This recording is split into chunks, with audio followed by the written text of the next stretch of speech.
തെരഞ്ഞെടുപ്പ് അടുത്ത് സീറ്റ് ചർച്ചകളൊക്കെ ഇതുവരെയായി? കഴിഞ്ഞ വർഷം 13,000 വോട്ടിന്റെ ഭൂരിപക്ഷത്തിലൊക്കെ ജയിച്ചാണ്. ഇപ്രാവശ്യം എന്തോ സ്ഥലം മാറ്റി മത്സരിപ്പിക്കുമെന്നൊക്കെ ഒന്ന് പറയുന്നുണ്ട്.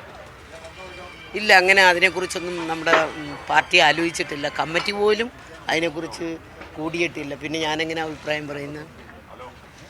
ഈ മറ്റൊരു വിഷയമുള്ളത്, ഈ മന്ത്രി വീണ ജോർജിനെതിരെ ഒരു പ്രതിഷേധമുണ്ടാകുന്ന പക്ഷേ ഇപ്പോഴും പ്രതിപക്ഷ നേതാക്കളും യുവജന സംഘടനകളുടെ പ്രത്യേകിച്ചും പ്രതിപക്ഷ സംഘടനകൾക്ക് അവരെ ആക്ഷേപിച്ചുകൊണ്ടിരിക്കുകയാണ്. നാടകം കളിക്കുന്നതാണ്, ദൃശ്യങ്ങൾ തെളിവില്ല, അത്തരം പല കാര്യങ്ങൾ പറഞ്ഞാണ് മുന്നോട്ട് പോകുന്നത്. എന്ത് തോന്നുന്നു മിനിസ്റ്റർ? പക്ഷേ കേരളം പോലെയുള്ളൊരു സംസ്ഥാനത്ത് ഒരിക്കലും സംഭവിക്കാൻ പാടില്ലാത്ത ഒന്നാണ് നടന്നത്. ഒരു വനിതയ്ക്ക് നേരെയാണ് കയ്യേറ്റമുണ്ടായത്. പ്രത്യേകിച്ച് നമുക്കറിയാം, ക്യാബിനറ്റ് റാങ്കിലുള്ള ഒരു വനിതാ മന്ത്രി പരിപാടിക്ക് വന്നു. തിരിച്ചു പോകാൻ നേരത്ത് പരിപാടിക്ക് വന്നപ്പോഴും കരിങ്കൊടി പ്രകടനവും കരിങ്കൊടി കാട്ടലും എല്ലാം നടന്നു എന്നുള്ളതാണ് കേട്ടത്. പക്ഷെ തിരിച്ചു പോകുമ്പോഴും അതും റെയിൽവേ സ്റ്റേഷനിൽ വെച്ച് ഇങ്ങനെ ഒരു അതിക്രമം നടത്തുക എന്ന് പറഞ്ഞാൽ നമുക്കാർക്കും നീതീകരിക്കാൻ പറ്റാത്ത ഒന്നാണ്. കൈക്കൊരു ചെറിയ മുറിവ് ഞാൻ കാണാൻ സാധിച്ചു മാധ്യമങ്ങളിലൂടെ തന്നെ. അതോടൊപ്പം തന്നെ അവരുടെ കഴുത്തിന് പിടിച്ച് തള്ളി എന്നുള്ള നിലയ്ക്ക് ഉള്ള ഒരു നല്ല പ്രസ്താവനകൾ പുറത്തു വരുന്നുണ്ട്. കഴുത്തിന് വയ്യാത്ത തരത്തിൽ തന്നെയാണ് മന്ത്രി അപ്പോഴേ പ്രതികരിച്ചത്. ആശുപത്രിയിൽ എത്തിച്ചിട്ടുണ്ട്, സ്കാനിംഗ് ഒക്കെ നടത്തിയിട്ടുണ്ട്.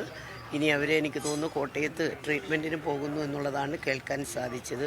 പക്ഷെ അങ്ങനെ ഒരിക്കലും ഏത് രാഷ്ട്രീയ പാർട്ടിയും ആവട്ടെ പ്രതിഷേധം ആർക്കും കാണിക്കാം. പക്ഷേ ആ പ്രതിഷേധം ഇങ്ങനെയുള്ള പ്രതിഷേധമാകരുത്.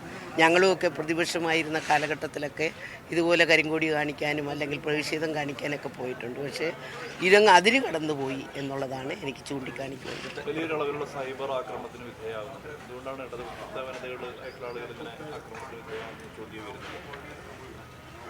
സൈബർ ആക്രമണം അവർക്ക് മാത്രമല്ല, എല്ലാവർക്കും അനുഭവപ്പെടുന്നുണ്ട്. അത്തരത്തിലുള്ള പ്രശ്നങ്ങളിലുമൊക്കെ തന്നെ പലപ്പോഴും ബന്ധപ്പെടുമ്പോൾ ഇപ്പോൾ ഞങ്ങൾക്ക് ചിലപ്പം ഞങ്ങളിടുന്ന പോസ്റ്റിൻ്റെ താഴെ ഇതൊക്കെ വരാറുണ്ട്. പിന്നെ ഞങ്ങളധികം കൂടുതൽ മൈൻഡ് ചെയ്യാറില്ല. അതെല്ലാവർക്കും ഉണ്ടാകുന്നു എന്നുള്ളതാണ്. പക്ഷെ അത് ആരോഗ്യമന്ത്രിക്ക് കുറച്ച് കൂടുതലാണ് എന്നുള്ളതാണ് മനസ്സിലാക്കി. എന്തുകൊണ്ട് ഒരാൾക്കെതിരെ മാത്രം ഇത്രയധികം അതിക്രമം നടക്കുന്നു എന്നുള്ളത് എനിക്ക് ചിന്തിച്ചിട്ട് മനസ്സിലാകുന്നു. സൈബർ ആക്രമണത്തിന് പുറമെ ഇതിനൊക്കെ പിന്തുണ നൽകുന്ന കോൺഗ്രസ് നേതാക്കളെ നമ്മൾ കാണുന്നുണ്ട്. ഈ സൈബർ ആക്രമണത്തിന് പുറമെ, അതായത് മുല്ലപ്പള്ളി രാമചന്ദ്രൻ മുൻപ് കോവിഡ് റാണി എന്ന് പറഞ്ഞ് ആക്ഷേപിച്ചിരുന്നു ശൈലജ ടീച്ചറെ. അതേ രീതിയിൽ തന്നെയാണ് ഇപ്പോൾ മറ്റ് പ്രതിപക്ഷ നേതാക്കളും ആരോഗ്യമന്ത്രിയെ വിമർശിച്ചുകൊണ്ടിരിക്കുന്നത്, അല്ലെങ്കിൽ പരിഹസിച്ചുകൊണ്ടിരിക്കുകയാണ്.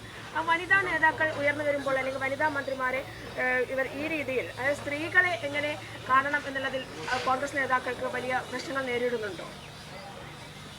അല്ലെങ്കിൽ എന്തുകൊണ്ട് കേരളത്തിൽ നമുക്കറിയാം സ്ത്രീകൾ ധാരാളം ഉണ്ട്. പ്രത്യേകിച്ചും നമ്മുടെ വിവിധ രാഷ്ട്രീയ സംഘടനകളിൽ പ്രവർത്തിക്കുന്ന ഒട്ടേറെ ആൾക്കാരുണ്ട്. അവരെല്ലാം എന്തെങ്കിലുമൊക്കെ പ്രശ്നം ഉണ്ടാകുമ്പോൾ അവരെല്ലാം ശക്തമായ നിലയിൽ മറുപടി പറയുന്നവരാണ്, പോസ്റ്റ് ഇടുന്നവരാണ്. പക്ഷേ അവർക്കെതിരെയും ഇത്തരത്തിലുള്ള ആക്രമണങ്ങൾ കോൺഗ്രസിൻ്റെ നേതാക്കന്മാർക്കും ഉണ്ടായിട്ടുണ്ട്. പക്ഷേ ഇത് കുറച്ച് കടുത്തതായി പോയി എന്നുള്ളതാണ് ഞങ്ങൾക്ക് പറയുവാനുള്ളത്. ഒരിക്കലും അത് കേരളം പോലെയുള്ള സംസ്ഥാനം, സാക്ഷരത കേരളം, സമ്പൂർണ്ണമായി വിദ്യാഭ്യാസം നേടിയ കേരളം എന്നൊക്കെ പറയുമ്പോൾ ആ കേരളത്തിൽ ഇതൊക്കെ അരങ്ങേറുമ്പോഴാണ് നമുക്ക് അതിശയം തോന്നുന്നത്. അതുകൊണ്ട് ഇതിനെയൊക്കെ നമുക്ക് ജനങ്ങൾക്ക് വിട്ടുകൊടുക്കാം എന്നുള്ളതാണ് എനിക്ക് പറയുവാനുള്ളത്. ജനങ്ങളത് ഏറ്റെടുക്കട്ടെ. പറയുന്ന പോലെ തന്നെയാണെങ്കിലും പ്രതിപക്ഷം പ്രധാനമായിട്ടും ആരോപിക്കുന്നത് ഇതൊരു നാടകമാണ് എന്നാണ്. ഇല്ല, അതിനെ സംബന്ധിച്ച് ഞങ്ങൾക്കൊന്നും പറയാനില്ല. നാടകമാണെന്നുണ്ടെങ്കിൽ അവരത് തെളിയിച്ചു.